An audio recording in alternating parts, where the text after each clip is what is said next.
한 팀이 되면 두려움이 없어집니다.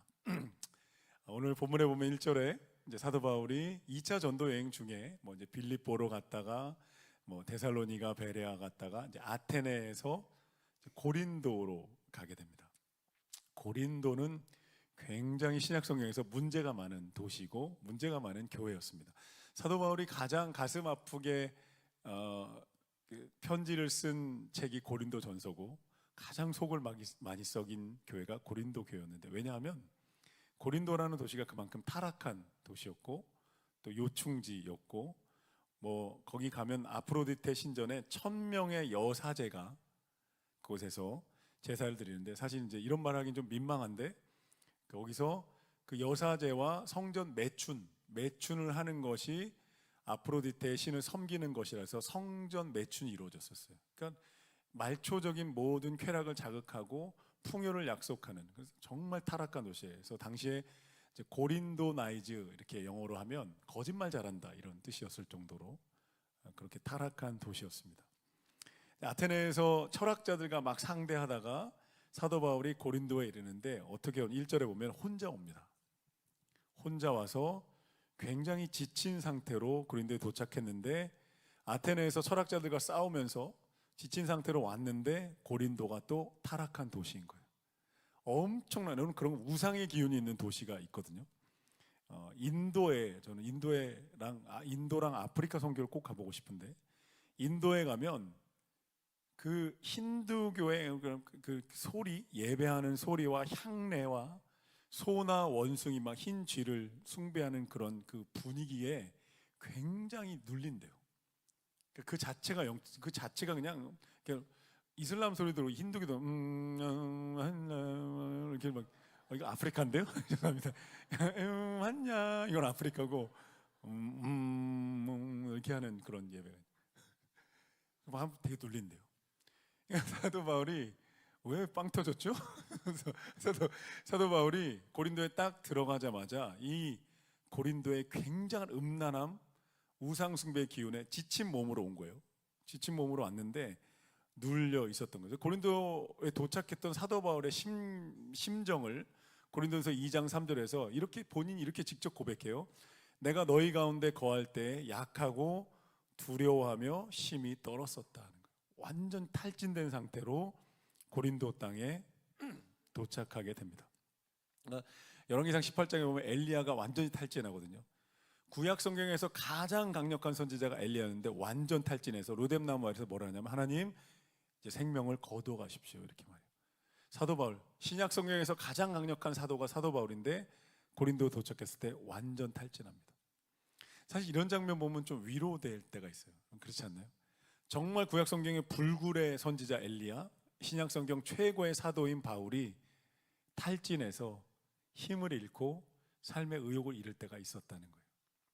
다윗을 보면요, 다윗이 시편에서 완전히 마음의 바닥에 쳐서 하나님 저를 버리셨습니까? 저는 언제까지 이 어둠의 터널에 머물러 있어야 합니까? 라고 울부짖는 장면들이 나와요.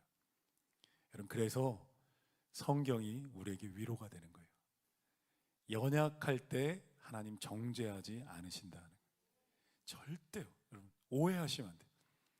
연약하면 하나님이 뭐라 하실까? 내가 지금 흔들리고 조금 이번 주에 너무 피곤해가지고 말씀을 못 읽고 기도를 못해서 그러면 하나님이 나를 되게 미워하실까? 하나님이 나한테 빵점 주실까? 혼내실까? 절대 그렇지 않습니다. 우리 하나님 그렇게 보시면 안 돼요. 여러분, 우리 하나님을 장기판에 쫄로 보시면 안 돼요. 하나님 차원이 다른 분이에요. 하나님의 사랑은 차원이 달라요. 인간의 사랑은 조건적인 거예요. 잘하면 박수치고 못하면 등 돌려요. 배신이에요. 끊임없는 배신. 근데 하나님의 사랑은 완전 차원이 달라요. 내가 약할 때 강함 되시는, 내가 연약할 때 은혜를 주시고요, 흔들릴 때 붙잡아 주시고 눈물 흘릴 때 안아버리시는 거예요. 하나님이. 그게 하나님. 그래서 여러분, 그 하나님의 사랑이 그게 복음이잖아요. 자기 아들을 십자가에 내어주신 하나님이 우리의 연약함이 뭐가 흠이 되겠어요. 하나님께 그거 다 용서하고 덮으려고 아들 내어주셨으니까요.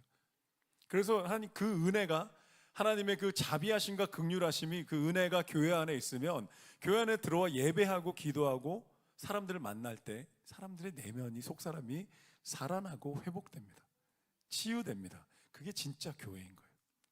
하나님의 은혜가 있는 거예요. 서로를 그렇게 하나님의 사랑으로 말하고. 그래서 주일 예배 가운데 제가 끊임없이 주일 예배는 끊임없이 제가 초점을 가지고 선포하는 건 복음입니다. 하나님의 사랑, 십자가의 대속의 은혜, 부활의 능력, 끊임없이 주일 예배 가운데 복음과 하나님의 사랑이 선포되고, 깊이 있는 말씀 금요 집회, 성서학당 또는 배움의 기회를 계속 만들어가는 거예요. 근데 주일 예배는 모두가 모여서 예수 그리스도의 십자가 안에서 우리에게 주신 하나님의 사랑, 그 은혜를 끊임없이 찬양하면서 교회에 생명이 계속, 생수의 강이, 할렐루야, 할렐루야, 생수의 강이 항상 흘러 넘쳐야 되는, 여러분 베델교회가 그런 교회가 되기를 간절히 소망하며 기도합니다. 아멘. 연약함의 때 바울이 옵니다. 완전히 흔들리며 옵니다. 그런데 그 연약함이 하나님이 일하시는 통로가 됩니다. 여러분, 제자들이 배를 타고 바다 위에서 휘청거릴 때 그 풍랑이 예수님이 걸어오시는 길이 됩니다. 되게 신비롭죠. 한번 따라 보시죠. 풍랑은 예수님이 오시는 길이 됩니다. 너무너무 연약했어요. 바울이 실패 가운데 있는 것 같아서 근데 고린도서 12장 9절에 보면 내 능력이 연약할 때 하나님이 나를 온전케 하셨다. 할렐루야. 영국의 위대한 설교가 찰스 스펄전은요, 평생 우울증과 사투를 벌였어요. 상상이 되시나요? 찰스 스펄전은 거의 기독교 역사에서 최고의 설교자로 여겨지는데요, 그 최고의 설교자는 평생 우울증과 싸웠어요. 스펄전이 이렇게 고백했어요. 하나님은 종종 구름을 통해 가장 풍성한 비를 내리신다. 가장 어두운 순간에 하나님의 은혜가 부어지고 그것을 치유하신 하나님의 은혜가 임합니다. 오늘 본문에서 되게 독특한 이 사도 바울을 일으켜 세우는 하나님의 아주 독특한 방법이 하나 나옵니다. 완전히 탈진 직전에서 모든 소망과 기운을 잃은 사도 바울을 하나님이 일으키시는 하나님의 방법이 한 가지가 나오는데, 그게 뭐냐면 동역자들과의 만남입니다. 2절 보시겠어요? 2절 함께 읽어주십시오. 다 같이 시작. 아굴라라는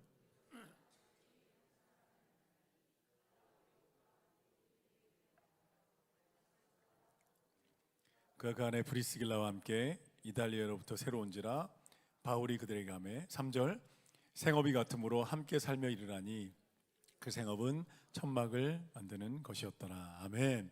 하나님은요, 바울이 힘이 빠져서 탈진하기 직전에 아굴라와 브리스길라를 만나게 하셨어요. 내 능력, 내 힘으로 복음을 전하다가 완전히 기운이 빠진 거예요. 그런데 하나님이 바로 그 순간에 아굴라와 브리스길라라는 부부입니다. 부부가 만났는데 이 부부가 바울이 가죽 만드는 일 하는 것과 똑같은 생업이 같아서 함께 천막을 만들며 일을 하며 교제합니다. 이 시간들을 통해서 사도 바울이 외로움이 잊혀지는 거예요. 나 혼자만 정말 열심을 다해 복음을 전했다고 생각했는데 아굴라 브리스길라와 함께 일을 합니다. 천막을 만들고 뭐 했겠어요? 수다 떨었겠죠. 수다 떱니다. 여러분, 동역자들이 만나서 해야 되는, 입으로 해야 되는 두 가지, 수다와 기도입니다. 해서는 안 되는 거 험담과 비판. 수다 떨었겠죠. 일면서 바느질 잘하고 있어, 이거 어떻게 팔까요? 오버하다. 아테네에서는 어땠어요? 복음 전했는데 철학자들이 만만치 않더라고요. 잘 오셨어요. 우리 여기서 함께 복음 전해요 하면서 팔면서, 오늘 천막 어떻게 했어요? 천막 지금 2장 팔았다고. 오늘 우리 소고기 파티하자고. 소고기 먹어야죠. 그러면서 얼마나 위로가 됐을까요? 동역자를 만났어요. 아굴라와 브리스길라의 만남은 우연이 아니라 하나님이 주선하신 만남이었어요. 여러분 따라 보겠어요. 우리 만남은 우연이 아닙니다. 옆 사람 보면서 인사하겠습니다. 우리 만남은 우연이 아닙니다. 아멘. 우연이 아닙니다. 하나님께 우연이 없어요. 하나님이 배치해 놓으신 거예요. 이렇게 가다가 여기서 딱 만나게 준비시켜 놓으신, 이 사람이 이렇게 오고 이렇게 오다가 딱 만나게, 사거리에서 만나게 하신 하나님의 놀라운 은혜가 우리 가운데 동역자를 허락하시는 거예요. 룻기를 보십시오. 룻이 시어머니와 평생 함께 하잖아요. 룻이 없었다면 시어머니는 어땠을까요? 시어머니가 없었다면 룻은 어땠을까요?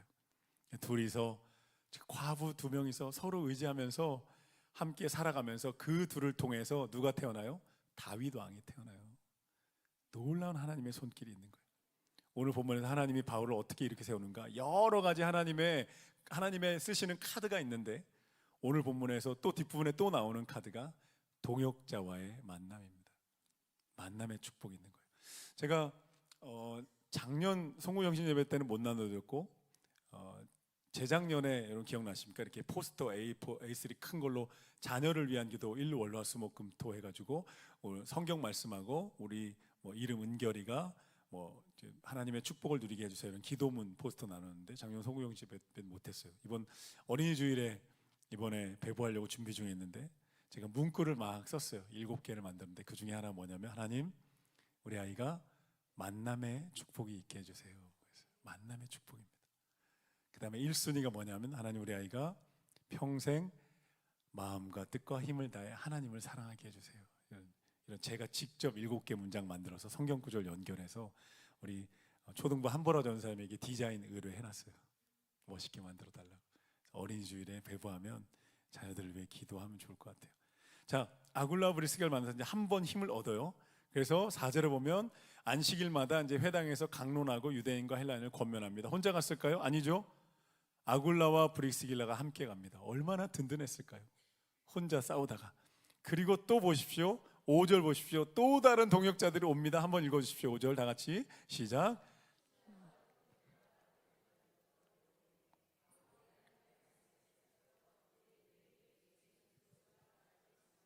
아멘.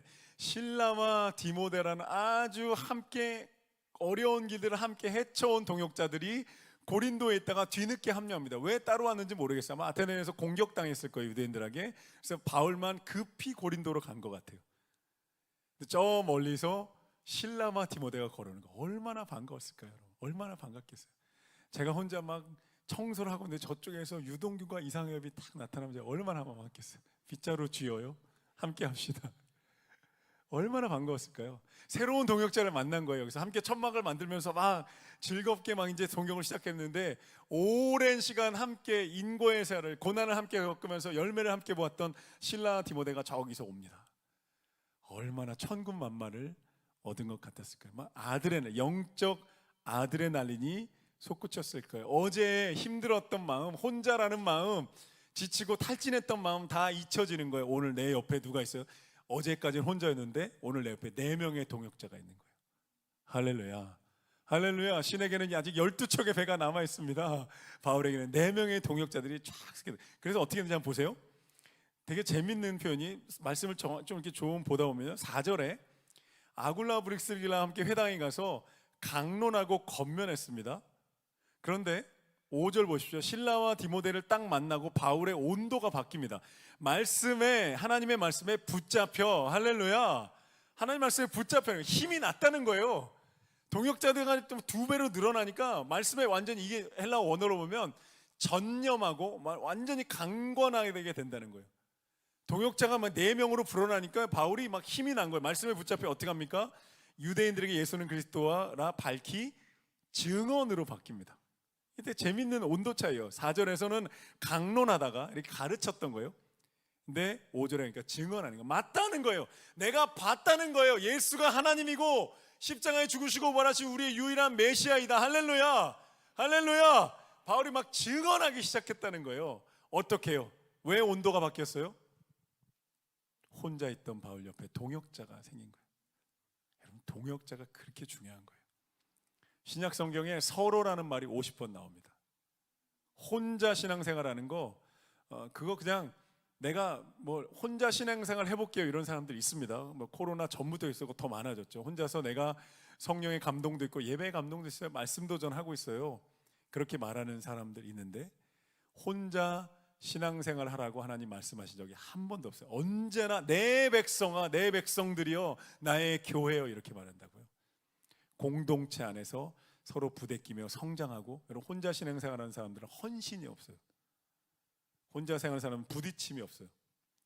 갈등과 부딪힘 속에 성장하는 거예요. 사람은 예수님 닮아가는 거예요. 사무엘상 23장에 보면은 다윗과 요나단이 만나서 다윗이 왕이 됩니다. 그래서 여기서부터 바울이 이제 완전히 고린도의 사역이 탄력을 받기 시작합니다.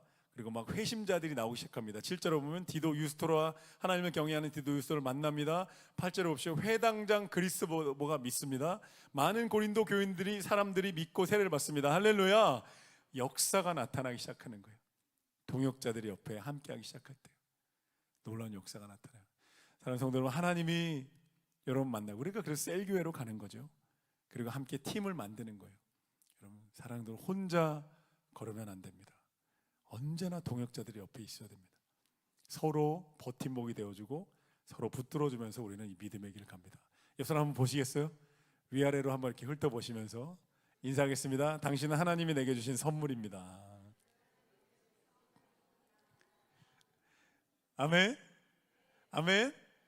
아프리카의 역사를 새롭게 썼던 데이빗 리빙스턴이라는 선교사, 위대한 선교사가 있는데요. 그분이 아프리카 심장부를 복음으로 30년 넘게 선교했는데 1860년대 후반에 아프리카에 너무 깊이 들어가서 완전 단절돼서 소진되고 탈진한 거예요. 말라리아에 걸립니다. 말라리아에 영양실조에 걸립니다. 노예 무용업자들이 방해합니다. 왜냐하면 노예로 잡아가려고 그러는데 막아서니까요. 선교사가 너무너무 고갈돼 있던 거예요. 그의 일기에 이렇게 기록돼 있어서 나의 동역자들은 모두 떠났거나 죽었고 나는 이제 홀로 버려진 것 같다. 고린도에 딱 들어갔을 때 사도 바울의 심정이 이랬을 거예요. 그래서 그가 완전 그로기 상태, 영적 번아웃 상태였는데 유럽에, 미국에 있는 선교 본부에서 그 사실을 알게 된 거예요. 선교 본부에서 그를 일으켜 세울 동역자를 파견합니다. 뉴욕 헤럴드의 기자였던 헨리 모턴 스탠리가 리빙스턴을 돕기 위해서 의약품과 양식과 사람들의 기도에 이야기돼 수많은 사람들의 소식을 듣고 다 짐을 짊어지고 짐꾼들과 함께 아프리카 한복판까지 갑니다. 가지고 1871년 아프리카 깊은 밀림 속에서 리빙스턴을 만나요. 어땠을까요? 눈물 나지 않았을까요? 막 의약품과 식량과 사람들의 소식과 사람들이 저 멀리서 이게 꿈인가 생신가 하지 않았을까요? 완전 탈진해. 난 여기서 이제 죽는구나. 내 선교 사역은 여기까지인가 보다. 몸의 기운이 말라리아에 걸리고 영양실조 걸리면요, 말라리아만 걸려도 사람 거의 죽어요. 영양실조 걸리고 누워 있는데 저 멀리서 이 꿈인가? 왜 미국 사람들이 보이지? 꿈인가 했는데 그들이 참 하면서 데이빗, we are here. We came to meet you. 여기 수많은 진보딸이 coming. 그래서 얼마나 막 보는 것만으로 살아나지 않았을까요? 와가지고 둘러 앉아가지고 괜찮냐고, 우리가 왔다고, 사람들이 당신을 위해 기도하고 있어요. 우리 당신을 잊은 적이 없어요. 이렇게 교회 아니에요? 누군가 와가지고 나 당신을 잊은 적이 없어요. 기도하고 있어요. 와, 얼마나 가슴이 뛰었을까요? 그리고 뭐 했을까요? 스니커즈 초코바를 꺼내서 하나 먹고 콜라 하나 먹어요. 그거 살아났겠죠.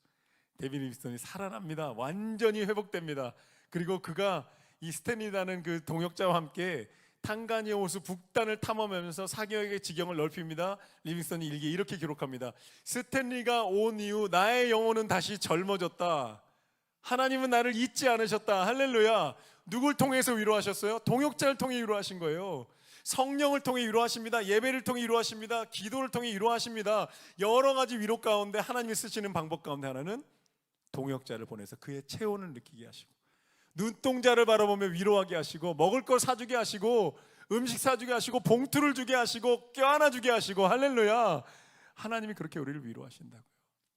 그럼 만남의 축복이 우리에게 있게 될 줄로 믿습니다. 바울이 이 동역들과 함께 놀라운 일들을 행하죠. 그리고 보면 이제 그리스도가 반주해 주시겠어요? 그리스도가 8절에 보면 온 지방과 함께 회심합니다. 그리고 하나님이 동역자들과의 만남 가운데 하나님이 딱 최종 결론을 딱 내리세요. 9절 보십시오. 밤에 주께서 환상 가운데 바로에게 말씀하시되, 함께 읽어볼게요. 시작. 두려워하지 말며 침묵하지 말고 말하라. 내가 너와 함께 있음에 어떤 사람도 너를 대적하여. 아멘. 할렐루야. 할렐루야. 동역자들과 함께 막 힘이, 기운이 나기 시작하는데 하나님이 마지막 방점, 클라이막스를 딱 찍으시는 거예요. 내가 너와 함께 할 것이니 두려워하지 말고 말해라. 내 백성이 있으니 그가 너를 통해 돌아오게 될 것이다. 할렐루야. 그리고 11절에 사도 바울이 고린도에 1년 6개월을 머무릅니다. 당장이라도 떠나고 싶었을 거예요. 다음 사역지가 어딥니까 하나님? 들어서는 순간에 고린도는 그냥 지나가면 패스하면 안 될까요 하나님? 했을 것 같아요. 우상과 음란함과 거짓으로 가득한 도시에. 그런데 1년 6개월을 머물면서 수많은 사람들이, 그 지역의 사람들이 그런 복음을 듣게 됩니다. 너무너무 놀라운 거죠. 동역자임이. 제가 동사 목사로 처음 왔을 때 혼자 교육자실에 앉아 있었어요. 혼자서 사역하다가, 그러다가 한 10월쯤 되는데 하나님 유동규 목사님 다 보내주시고 둘이서 사역하다가, 그리고 제가 이제 취임을 하고 옆방에 갔는데 이상현 목사님 하나님 보내주시고 셋이서 사역하다가, 이용건 목사님 먼저였구나. 이용건 목사님이 왔어요. 셋이 사역하다가 이상현 목사님 왔어요. 넷이서 사역. 너무너무 좋은 거예요. 진짜 좋아요. 되게 즐겁고 행복하게 지내고 있는 거 맞죠? 말 잘하셔야 돼요. 지난 1년 반 동안 우리 당회도 처음에 막 당회하면서 서로 막 맞춰가느라 막 언성도 높아지고 막 그랬어요. 지나가다 들으셨으면 우리 당회 왜 싸우시나 했을 거예요. 근데 다 서로 속 얘기 다 하는 가운데 지금 1년 지나서 너무너무 좋아요. 교회 아끼고 사랑하는 마음, 성도들 사랑하는 마음이 막 당에 모여서 기도하면서 막 토론은 물론 합니다. 서로 의견 다르니까 막 토론합니다. 우리 교회 곳곳에 보면 남성 셀이 11개가 시작됐죠. 남성셀들이 막 이제 뿌리 내리기 시작했어요. 동역자들이 막 모입니다. 여성 셀들이 막 계속 힘있게 버텨주고 있죠. 새로운 리더들이 일어납니다.